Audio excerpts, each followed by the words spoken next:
ఇంజనీరింగ్లోని next concept SDLC. SDLC full form software development life cycle.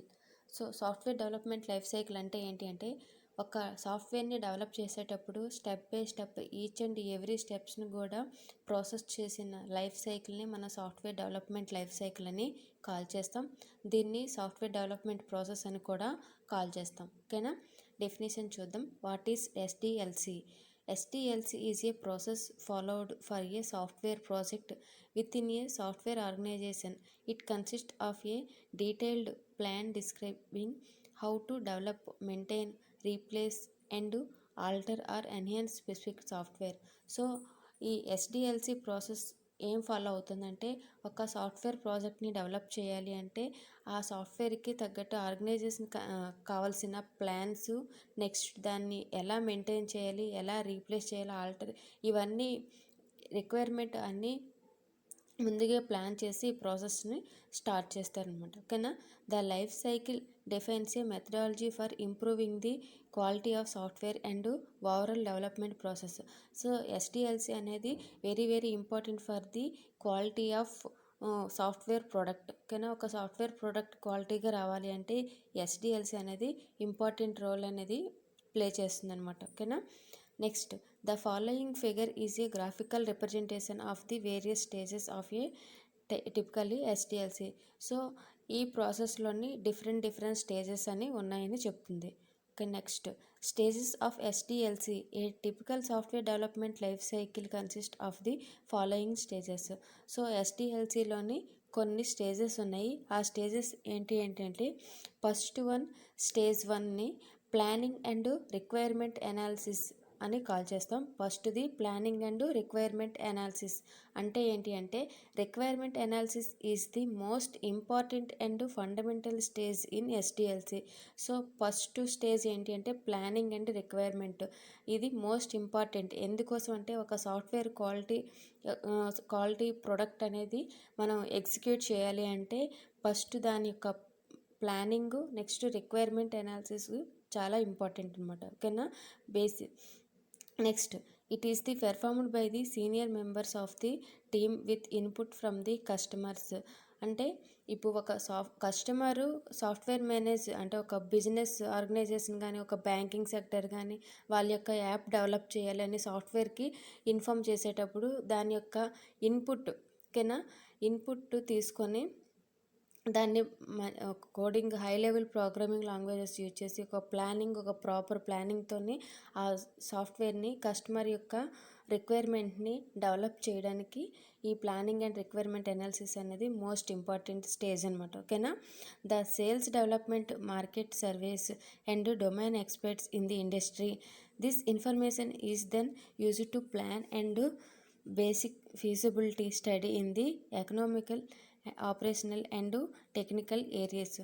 So ఈ planning అనేది దేనికోసం అంటే, బోత్ ఎకనామిక్గా అంటే ఫైనాన్స్ పరంగా, నెక్స్ట్ టెక్నికల్ ఏరియాస్ పరంగా, మొత్తం టోటల్గా ఎంటైర్గా క్వాలిటీ ఆఫ్ సాఫ్ట్వేర్ ప్రోడక్ట్ని డెవలప్ చేయడానికి యూజ్ అవుతుంది అనమాట. ఓకేనా? Next, planning for the quality assurance requirement and identification for the risks associated with the project is also done in the planning stage. So ఇప్పుడు ఒక ప్లాన్ చేసేటప్పుడు అందులో ఫర్దర్గా ఏ రిస్క్స్ వస్తాయి అంటే, ఎటువంటి ప్రాబ్లమ్స్ వస్తాయి, ఎర్రర్స్, దాన్ని మ్యాక్సిమం రెక్టిఫై చేయడానికి ప్లాన్ చేస్తారనమాట. ఆ ప్రాబ్లం రాకుండా ముందుగానే ఎస్టిమేషన్ చేస్తారు. ఓకేనా?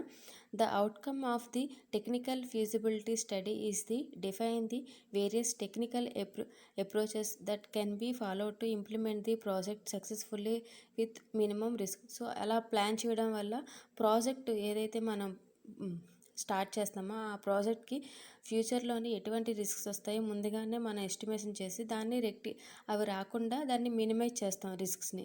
సో ఈ ఫస్ట్ స్టేజ్లో ఈ ప్రాసెస్ అవుతుంది. ఓకేనా? సో ఇక్కడ ప్రతి స్టేజ్ కూడా 6 స్టేజెస్ ఉంటాయి. ఫస్ట్ స్టేజ్ యొక్క అవుట్పుట్ అనేది సెకండ్ స్టేజ్ యొక్క ఇన్పుట్గా అవుతుంది. సెకండ్ స్టేజ్ యొక్క అవుట్పుట్ అనేది థర్డ్ స్టేజ్ యొక్క ఇన్పుట్ అవుతుంది. ఓకేనా? థర్డ్ స్టేజ్ యొక్క అవుట్పుట్ అనేది ఫోర్త్ స్టేజ్ యొక్క ఇన్పుట్ అవుతుంది. ఫోర్త్ స్టేజ్ యొక్క అవుట్పుట్ ఫిఫ్త్ స్టేజ్ యొక్క ఇన్పుట్ అవుతుంది.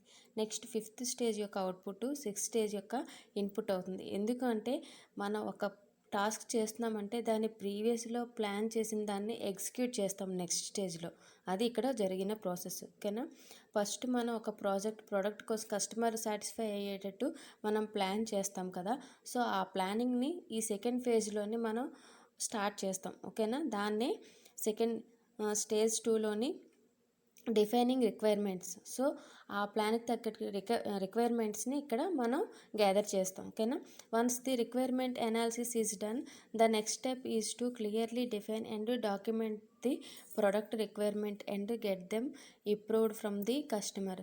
సో వన్స్ మనం ప్లాన్ చేసిన తర్వాత ఆ రిక్వైర్మెంట్కి తగ్గట్టు డాక్యుమెంట్ని నెక్స్ట్ అప్రూవ్ చేస్తాం.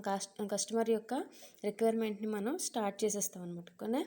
Next and get them approved from the customer or the market analysts. This is done through a SRS technique. So SRS means software requirement స్పెసిఫికేషన్స్ని SRSని షార్ట్కట్లో కాల్ చేస్తాం. Document which consist of all the product requirement to be designed and developed during the project life cycle. So project life సైకిల్లో కావాల్సిన software product యొక్క మనం ఏదైతే ఒక టాస్క్ చేయాలనుకుంటున్నామో ఆ టాస్క్ సంబంధించిన సాఫ్ట్వేర్ డీటెయిల్స్ అన్నీ ఒక డాక్యుమెంటేషన్ రూపంలో ప్రిపేర్ చేస్తాం. ఓకేనా. ఈ సెకండ్ స్టేజ్లోని. సో సెకండ్ స్టేజ్ని కంప్లీట్ అయిన తర్వాత నెక్స్ట్ స్టేజ్. సో ఇక్కడ ప్రతి స్టేజ్ కూడా ఒక స్టేజ్ కంప్లీట్ అయిన తర్వాత నెక్స్ట్ స్టేజ్ కంప్లీట్ చేయాలి. నెక్స్ట్ స్టేజ్ కంప్లీట్ అయిన తర్వాతనే నెక్స్ట్ స్టేజ్ కంప్లీట్ చేయాలి. ఇలా ఒకటి కంప్లీట్ చేసిన తర్వాత నెక్స్ట్ వన్ స్టార్ట్ అవుతుంది. ఓకేనా. నెక్స్ట్ థర్డ్ స్టేజ్ వచ్చేసి డిజైనింగ్ ది ప్రొడక్ట్. ఓకేనా. డిజైనింగ్. సో డిజైనింగ్ అంటే ఒక గ్రాఫికల్ రిప్రజెంటేషన్. ఫర్ ఎగ్జాంపుల్ ఒక బిల్డింగ్ కన్స్ట్రక్షన్ చేసేటప్పుడు ఇంజనీరింగ్ ఒక డిజైన్ చేస్తారు. సో ఆ డిజైన్ బట్టి మనం బిల్డింగ్ కానీ ఒక షాప్ కానీ ఏదైనా మనం ఆ ప్లానింగ్తో బిల్డ్ చేస్తాం కదా. సో అలాగే ఒక సాఫ్ట్వేర్ని డెవలప్ చేయాలంటే ఫస్ట్ డిజైనింగ్ అనేది ఇంపార్టెంట్ అనమాట. ఓకేనా. ఇప్పుడు ప్లానింగు తర్వాత ఆ రిక్వైర్మెంట్ డాక్యుమెంటేషన్ అయిన తర్వాత డిజైన్. ఓకేనా. థర్డ్ ఫేజ్ అని కాల్ చేస్తాం దీన్ని. The product architecture SRS means software requirement specification is the reference for product architects to come out with the best architecture for the product to be developed. So ఈ design అనేది ఒక develop చేయడానికి best step అని చెప్పొచ్చు. ఓకేనా. Based on the requirement specification SRS software requirement specification usually more than one design approach for the product architecture is proposed and documented in a DDS means design document specification. ఓకేనా. ఈ DDS use చేసి ఒక design అనేది arrange చేస్తారన్నమాట. Start చేసేస్తారు. ఆ software ప్రోడక్ట్కి తగ్గట్టుగా డిజైన్ అనేది అరేంజ్ చేస్తారు. Next this DDS is reviewed by all the important stakeholders and based on various parameters as risk assessment, product robustness, design modularity, budget and time constraints. The best design approach is selected for the product. So ఆ software product మన customer require కావాల్సిన software ప్రోడక్ట్ని design చేయడానికి దాని యొక్క తక్కువ time, best quality, next అందులో design యొక్క మాడ్యులారిటీ. సో ఇవన్నీ ప్లాన్ చేసుకొని ఎటువంటి రిస్క్స్ లేకుండా దాన్ని best quality of product prepare చేయడానికి డిజైన్ అనేది ఒక మెయిన్ స్టెప్ అని చెప్పచ్చు. నెక్స్ట్ ఫోర్త్ స్టేజ్లో building or development the product. So ఈ స్టేజ్లోనే ఫస్ట్ డిజైన్ అయ్యింది కదా. ఒక హౌస్ కానీ కన్స్ట్రక్షన్ చేయాలంటే ఇంజనీరింగ్ ఇచ్చిన డిజైన్ బట్టి మనం హౌస్ కన్స్ట్రక్షన్ స్టార్ట్ చేస్తాం కదా. సో అలాగే ఇక్కడ కస్టమర్ యొక్క సాఫ్ట్వేర్ ప్రోడక్ట్ని మనం ఎగ్జిక్యూట్ చేయాలి అంటే ఫస్ట్ డిజైన్ తర్వాత దానికి రిలేటెడ్గా ఏ సాఫ్ట్వేర్ కావాలి, ఏ హై లెవెల్ ప్రోగ్రామింగ్లో ఏ లాంగ్వేజెస్ యూజ్ చేయాలి అని మొత్తం ఎగ్జిక్యూటివ్ కోడ్స్ని జనరేట్ చేస్తుంది అనమాట ఈ ఫోర్త్ స్టేజ్లోనే. బిల్డింగ్ ఆర్ డెవలప్మెంట్ ది ప్రోడక్ట్లోనే. In the stage of SDLC the actual development starts and the product is build. So ఇక్కడ ఆ ప్రోడక్ట్ని బిల్డ్ చేయడానికి స్టార్ట్ చేస్తుంది అనమాట. The programming code is generated as per the DDS during the stage. So ఈ స్టేజ్లో మనం కోడ్ని జనరేట్ చేయడానికి high level languages C, Java, next PHP ఇలాంటి ప్రోగ్రామింగ్ లాంగ్వేజెస్ని జనరేట్ చేయడానికి ఈ స్టేజ్లో స్టార్ట్ చేస్తారన్నమాట. If the design is performed in a detailed and organized manner, code generated can be accomplished without much hassles. ఎటువంటి యాసెల్ అంటే ఏంటి అంటే ఎటువంటి మిస్టేక్స్ లేకుండా యాజ్ పాసిబుల్ కన్నా మ్యాక్సిమం ఎర్రర్స్ అనేవి సాల్వ్ చేసి ఎటువంటి మిస్టేక్స్ లేకుండా ఉండడానికి కోడ్ జనరేషన్ అనేది స్టార్ట్ చేస్తారనమాట 4th స్టేజ్లోనే. Next, developers must follow the coding guidelines. So ఇలా స్టార్ట్ చేసేటప్పుడు దాని యొక్క కోడింగ్ యొక్క గైడ్లైన్స్ ఫాలో అవుతూ ఈ ప్రోడక్ట్ని జనరేట్ చేస్తారనమాట. By their organization and programming tools like compiler, interpreter, debuggers. So ఆ సాఫ్ట్వేర్కి సంబంధించిన ప్రోడక్ట్కి రిలేటెడ్గా ఉన్న లాంగ్వేజెస్ని యూజ్ చేస్తూ దాని యొక్క ఇంటర్ప్రిటర్స్ని, నెక్స్ట్ డీబగ్గర్స్ని, కంపైలర్స్ని, డిఫరెంట్ టూల్స్ని ఫాలో అవుతూ దాన్ని స్టార్ట్ చేస్తారు. ఓకేనా, కోడ్ని or use to generate the code.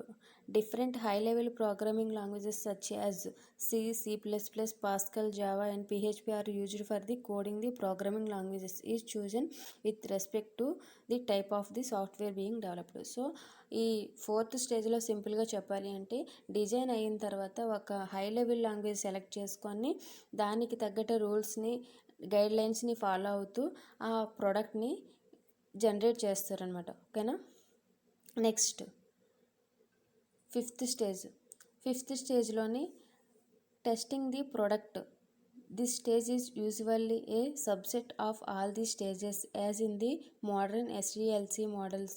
The testing activities are the mostly involved in all the stages of SDLC. However, this stage refers to the testing only stage of the product where product defects the reported.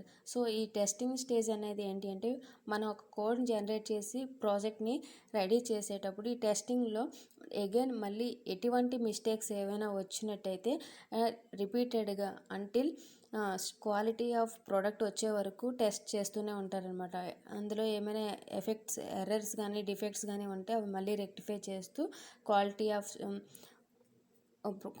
Of code generate అయ్యే వరకు, execute అయ్యే వరకు test process అనేది continue అవుతుందన్నమాట. ఓకేనా, 5th stage ఇది. Next 6th స్టేజ్లో deployment in the market and maintenance.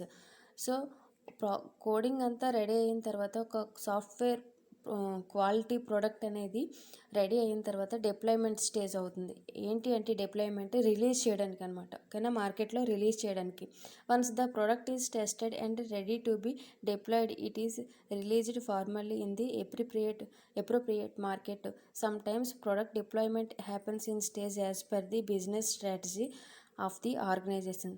So deployment అంటే ఏంటి అంటే రెడీ టు రిలీజ్, మార్కెట్లోకి రిలీజ్ చేయడానికి కస్టమర్ యొక్క రిక్వైర్ బట్టి అది కంప్లీట్ అయిన తర్వాత మళ్ళీ వాళ్ళకి దాన్ని రిలీజ్ చేయడాన్ని డిప్లాయ్మెంట్ అంటాం. ఓకేనా. మెయింటెనెన్స్ అంటే ఏంటంటే మళ్ళీ మనం కంప్లీట్గా ఎటువంటి రిస్క్ లేకుండా చేసినా మళ్ళీ ఫర్దర్గా ఏమైనా అప్డేట్స్ కానీ నెక్స్ట్ అందులో రన్ చేస్తున్నప్పుడు కస్టమర్ ఆ ప్రాసెస్ని స్టార్ట్ చేసేటప్పుడు దాంట్లో వచ్చిన కొన్ని మిస్టేక్స్ని కానీ ఎర్రర్స్ని కానీ మాడిఫికేషన్స్ కానీ ఎటువంటి కంప్లైంట్స్ వచ్చినా మళ్ళీ దాన్ని హ్యాండిల్ చేయడాన్ని మనం మెయింటెనెన్స్ అంటాం. ఓకేనా. సో ఈ డెవలపర్ హ్యాండిల్ చేయడాన్ని మెయింటెనెన్స్ అని కాల్ చేస్తాం. The product may be first released a limited segments and tested in the real business environment, UAT, user acceptance testing. ఓకేనా. Next, then based on the feedback the product may be released as it is or with suggested enhancement in the targeting market segment after the product is released in the market. So customer యొక్క feedback బట్టి దాన్ని maintain చేయాల్సి వస్తుందన్నమాట. ఓకేనా. After release చేసిన తర్వాత ప్రాజెక్ట్ని after the product is released in the market, it's maintenance is done for the existing customer base. So ఆ మెయింటెనెన్స్ అనేది ఒక కస్టమర్ ఒపీనియన్ మీదే డిపెండ్ అయి ఉంటుందన్నమాట. ఓకేనా. ఇది ఎస్డిఎల్సి మోడల్ ప్రాసెస్లోని 6 స్టేజెస్. కాన్సెప్ట్ అర్థమైంది అనుకుంటాను. ఎవరికైనా డౌట్ ఉంటే కామెంట్ చేయండి. వీడియో నచ్చినట్టయితే లైక్ చేయండి. ఎస్డిఎల్సిలో different stages: requirement analysis, defining, designing, coding and testing, deployment, maintenance. These are steps of or different stages of SDLC, software development life cycle.